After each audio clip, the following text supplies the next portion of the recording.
I'm Trista Polo. And I'm Heather Lynn. And this is All That Ease. Hi. Hi, how are you? Is it show 4? This is show 4. I like that. Yes, me too. I'm excited. Quattro. Quattro. I think we should let our listeners know that we've come up with a new idea about having names to represent people in the abstract. So that all the people that we might speak of are protected in their anonymity. Yeah. Unless it's good and we want to promote something awesome that they do. Right. In which case we will share the heck out of who they are. So you'll be hearing a lot of the same name from me. Me too. I don't know who these people are, Me actually. neither. They're just names. We chose names that we didn't know anyone. At random. With the names. Right. And what are your names? Jared and Lily will be the stars of my show. Okay. Mine will be Jamal and Louise. Nice. Yeah. Nice. I like this. Great. Jamal. Mm-hmm. Jamal. I like Jamal already. Okay, great. I hear he's in for a lot of turmoil. Maybe. So those are just like our archetypical names. Yes. Is that a word? Did I say that right? Okay. I don't know. Okay. I like made up words. I'm really good at making up words. Like I made up incentivize and then I found out that really was the word. Oh, yeah. I would say yes. Yeah, right. Yeah. Exactly. Excellent. So those will be our stage names for characters that we want to talk about. I like it. Etc. I like it. It's also kind of an interesting coincidence that her names are a J and an L, and my names are a J and an L. Synchronicity. Yes. We were talking about synchronicity, among other things. We were. One of the processes that we do with this podcast, we want it to be authentic and organic. And so it comes from our own lives. But we have both had some stuff going on that I think we've been resistant to talk about. And after some coaching from my friend Heather, whose name will not be changed. She's actually talking about me. Right. We're going to go into some stuff that, might be a little revealing today. And let us also share, or I'm going to support Trista in her sharing, because one of our podcasts was about being vulnerable is a piece to growth and success and expansion. So today is an amazing, beautiful step in Trista Polo's life. Right. So let's jump right in. Being vulnerable. Let's jump right in. So the way this all kind of started was when we started talking about desire versus want. And that came out of a whole conversation. We're not going to bore you with the details, but the whole idea of desire versus want. So you want a new car, but is that your true heart's desire? And I learned something at a training that I'm not going to go too deep into, but basically your going home goals versus your going to the mall goals. Like if you're going to the mall and it's crowded and it's raining and you can't find a parking space, like you'll probably just go home, order it online, go tomorrow, whatever. You're going to give up on it. But if you're not home and you are on your way home, no matter how far it is and no matter how many obstacles go in your way, you're not going to turn around and go back. You're not going to pull over to the side of the road and just not go anywhere. You're going to still go home. Right. And so desire, we were talking about the fact that desire is really the going home. And the want is going to the mall. Yes. And part of this also came from Abraham Hicks. We both get his emails.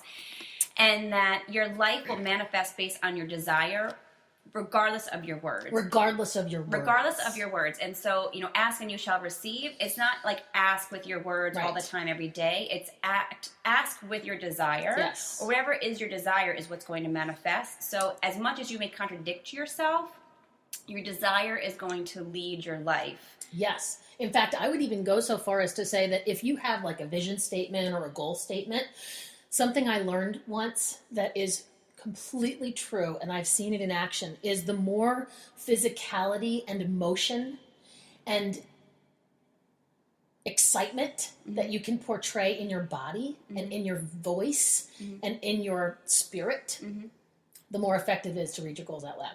So you're supposed to read your goals out loud twice a day. But if you can read them out loud with feeling and with physicality, you're going to get whatever's on that piece of paper so much faster, assuming it's in line with your desire. Right. And I think that's another important piece is how to know when you're asking for something you just want, or you're asking for something you desire. Right. And How do we know the difference? And I think one kind of lives in your brain, ego, logic place, and one lives in your soul and your heart's truest desires. And I think as you get better at knowing who you are, and there's things that we do to help ourselves get better at knowing who we are. So what are some of those things? Totally. Like Reiki is an amazing place, How does an that amazing help you? way. Because in Reiki and the energy, your truth kind of just bubbles to the surface. There's no, because it's not quite like talk therapy, which is something else I used to do as a social worker. You can't, the brain has amazing defense mechanisms to talk itself around. Ooh, I'm amazing at that. Beating around the bush. I'm an expert. Yeah. But in Reiki... You don't have to say that so knowingly. I just agreed right away. I did. I know. The truth kind of just bubbles to the surface because there is no defying the energy. There is no defying the soul and the heart's truest desire. So what comes up in Reiki for both the client and myself as a practitioner, I can kind of get a sense of things. We just really hit the truth, like nail on the head, without beating around the bush, without talking. And then we just kind of talk about the truth. We talk about the truth. So things like Reiki, acupuncture, even like massage or craniosacral, because again, these are ways that you're digging in right into the body's energy system, right into the soul's system, and allowing to bubble up what's really causing problems. And I think workshops, classes, things from T. Harv Eker, from Oprah's Soul Sunday, from Tony Robbins, from Landmark Education, all that stuff is extremely effective at being able to get you to figure out your inner voice versus your BS voice. Yeah, absolutely. And the beating around the bush, by the way, I'm very clear that while I'm amazing at it, is my BS voice. Right. I'm very clear about that. So I just want everybody to know on the record. And Trista had brought up the question, but sometimes going towards our desire will be more than just challenging, right? What do you mean sometimes? It could be riddled with such hardship, sadness, pain, second guessing if it's the right doubt, path. doubt. Wondering how you'll ever accomplish it. How, are you sure that on the other side of moving through this choice, that following your heart's true desire is actually going to bring you happiness? Right. And I think that's the question. And that's the question. So if it's that hard, if it's that excruciating, if it's that painful, if it's riddled with doubt and fear and obstacles, why what's bother? The payoff? Why bother? Let's all just live in a world... copacetic. Yeah. Ignorance, bliss. Ignorance is bliss! Another cliche. Another cliche. We've had a lot of those today. So I think my answer to Trista is because living in a life where you are not following your heart's truest desire, where every day you are kind of living in resistance to yourself, nothing could be more lonely. That sadness, that loneliness, that then creates agitation and irritation, it starts to hold you back. And what could be worse than being lonely every day and not speaking your truth, not following your truth, and not really allowing your heart to be the leader, the captain of your ship? What could be more imprisoning? So you take on the challenges to follow your heart's truest desire, because in it there is joy. And for me, I can say when I have made choices that are incredibly hard, there is a knowingness in my heart that it is okay. There are moments that reassure me with joy. There's joy in moments that reassure me that I'm following my heart's truest desire and all is okay. It is hard, it is sad, but it is painful, but it is in my best interest. It's in my highest good. I am following my heart. What for you are some of the things that you avoid so as not to have pain and hardship? What is stopping you from... That means you assume I have pain and hardship. Well, let me also share. Trista did say that. I'm sad and miserable. I did say that. And I said, well... It was very revealing to me. You know, when you said that, when we were kind of talking before the podcast, you said it's the loneliness, it's the misery, it's the sadness. And I really felt that. And I thought, I am lonely. I am miserable. I am sad. And most people would never, ever, ever guess that about me. That is like my secret identity. Not a very good one. Clark Kent is way better. But that's my secret identity. And the thing is, though, when I'm coming, what I want to really say, like for the record, is when I'm showing up and I'm positive and I am getting to work and I'm leading from the front and I'm somebody that inspires other people to action, that's really me. Because I have an amazing ability to compartmentalize the pain so that it only comes up when I am alone. But because I can't own it ever, till today apparently, I'm always alone because I'm always protecting it. Yeah. So let me also share, I don't know if you guys can hear Trista's voice. She's clearing it a lot. It's like almost staticky. Before she was speaking fast, now she's speaking softly. So as your Reiki master, guru, I'm going to share with you that these are signs and symptoms, right? That Trista is having a hard time with sharing. Her throat chakra is getting all clogged up. So we're going to be patient with her in this process and just recognize that also in yourself, when you find yourself with a frog in your throat or you're talking fast, like these are all symptoms, signs that something's stuck, that you're avoiding talking about something. So we can use Trista's moment of vulnerability to also teach a lesson for ourselves to see that sometimes even our own voice will give us the signal that we're struggling in sharing something. Yes. And now we will make way for Trista to share. What am I sharing? She said that so clearly, did she not? Voice was clear, nice and loud. That was the, What's been imprisoning you? What's been imprisoning you and your heart? Now so weird. That is so weird. And we didn't rehearse this part, so this is all more than authentic. What is imprisoning me? So you show up as an amazing leader, but what's holding some part of your heart back? What's at the heart of the matter? Well, so I have had multiple experiences throughout my life, up through, maybe through high school, a little bit of college, that I was treated with a lot less than respect by men. And it actually started when I was a little kid. I was living in my aunt and uncle's house because my mom and dad had just separated.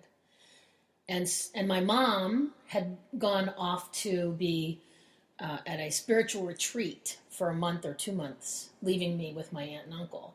So I didn't have my dad, who was in Louisiana. I didn't have my mom, who was in New Hampshire, and I was in New York. And my aunt and uncle they're amazing people, and they had a babysitter that was the son of some very good friends of theirs. And he would come over and babysit myself and my cousin, who was a really, really little child, a couple of years old, maybe 4 or 5, not very old. And I was how old were you? 7. I was 7 years old.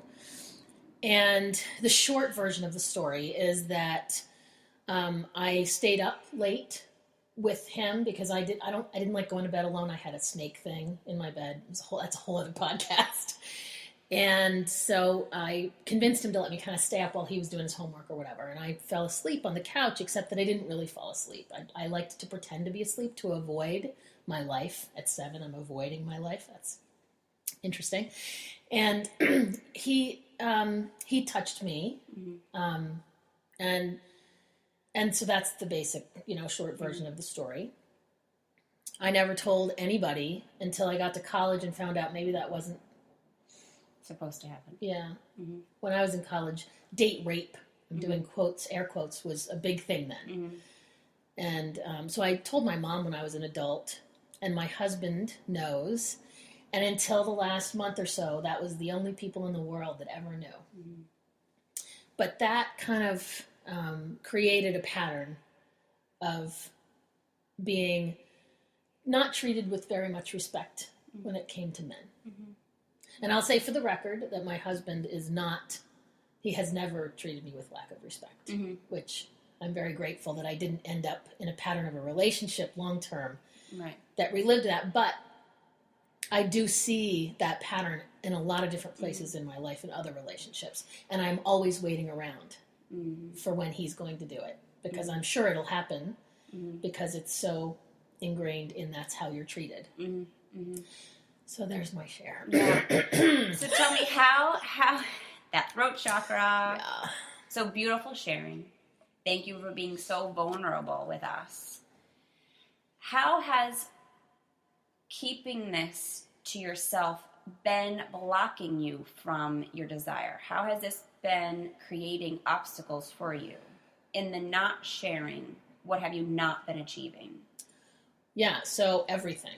My vision statement, which I got really clear about over years of trying to figure out my deepest soul desire, is to create powerful and original content that will change millions of lives and allow me to be a teacher amidst the most wise and amazing teachers in this world. And so I've been on that process of trying to figure out what that is, and I can't find anything to say. I have no voice. I have no contribution. I can't even come up with the name of a blog. I'm completely blocked. I can't write.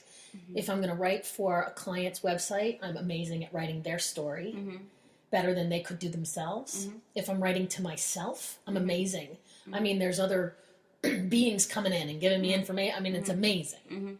But as soon as I sit down to write to anybody else, to have any kind of voice, it's like a plate has been put in my throat or against my hand, and I can't get it out. So this story has quite literally been like living in your throat, lodged, because you've not shared but with two people.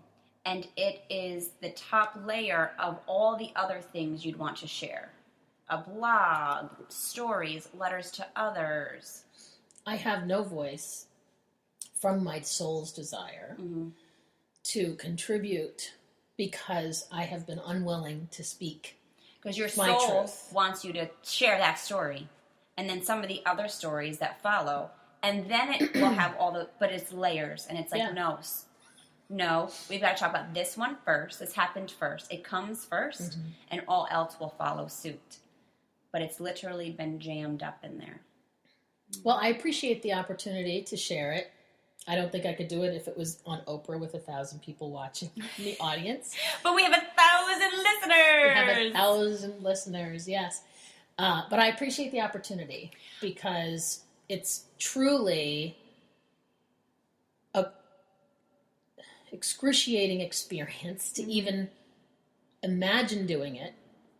The doing it is hard. This whole podcast, which is about 20 minutes long, took an hour and a half for me to be willing to even create it.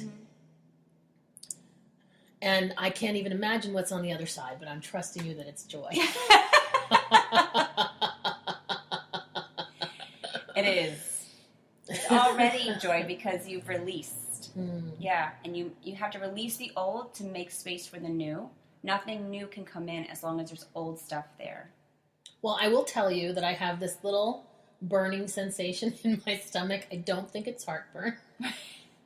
I think it's something better than that. Yeah. So we'll see what it blossoms into. And your belly is your willpower. And so your will might be like on fire now because it's ready to take action because you've released through your throat an old story. Your heart can open up and start sharing. Your heart has been sharing. And now your will is like, great, let's start to take some action. Now that we got that out of the way, let's take action on all this other stuff we've been desiring. So what is the lesson that we leave our listeners with? I love that question. On our podcast. In living with all that ease. Living with all that ease is to really, I think, I want to share, to follow the signs of your body. You know, if you find your eye twitching or your throat is stuck or your belly is burning, you have heartburn, these are symptoms that something is stuck. Reach out. If you cannot figure it out on your own, reach out. Reach out to your Reiki practitioner, your acupuncturist, your traditional therapist. Pick up a book. Pick up Louise Hay. She'll tell you all about physical ailments and symptoms and what they mean energetically for your life, what affirmations you could be working on. What your body is telling you. What you need to release. And then to have the courage and to be brave, to be vulnerable, to step out of what seems easy. It's easy to stay behind the curtain, but it's so much more divine. It's miserable in there. It's miserable. Yeah. And there's no joy. You feel lonely. Mm-hmm. And I'm sure you probably spend more days thinking about this memory, and now you can release this memory and allow joy to come in. But if we're always holding on to the old, it's all we think about. We almost perseverate on it. And there's no space for anything else. Yeah.